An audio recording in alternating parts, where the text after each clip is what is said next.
Olá pessoal, tudo bem? Boa tarde. Eu tô aqui no sul do Brasil, em Curitiba, por essas terras onde as grandes decisões do país, as decisões envolvendo a Lava Jato são tomadas.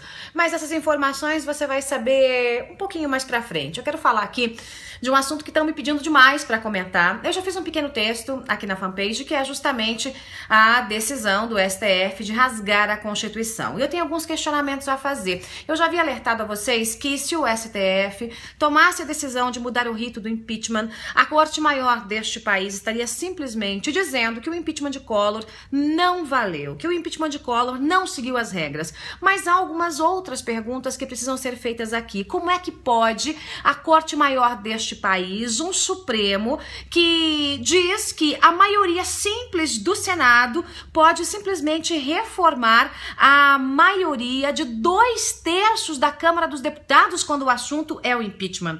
Como é que pode a Corte Maior deste país dizer que não pode haver a eleição para a comissão que vai tocar o impeachment, se no regimento está escrito que a eleição tem que acontecer e se na lei está escrito que a eleição tem que acontecer? Aí levanta a mão o ministro, se achando o gênio todo-poderoso. Inclusive essa é uma definição do próprio Barroso, dizendo o seguinte: mas a época de Collor não houve eleição para a comissão do impeachment.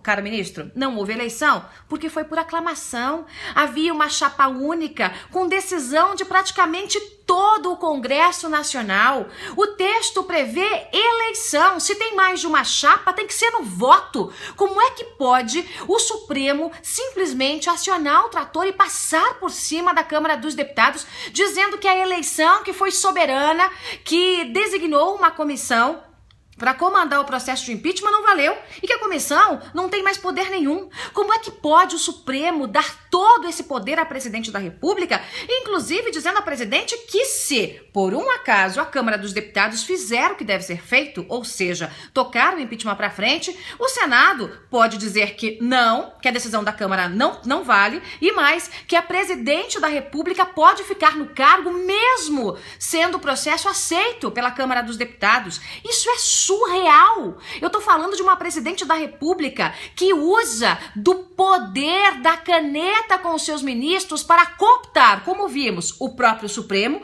e o próprio Legislativo. Já imaginou a presidente com o impeachment sendo tocado e já passando da Câmara para o Senado e no poder, o que ela não faria no comando da presidência da República?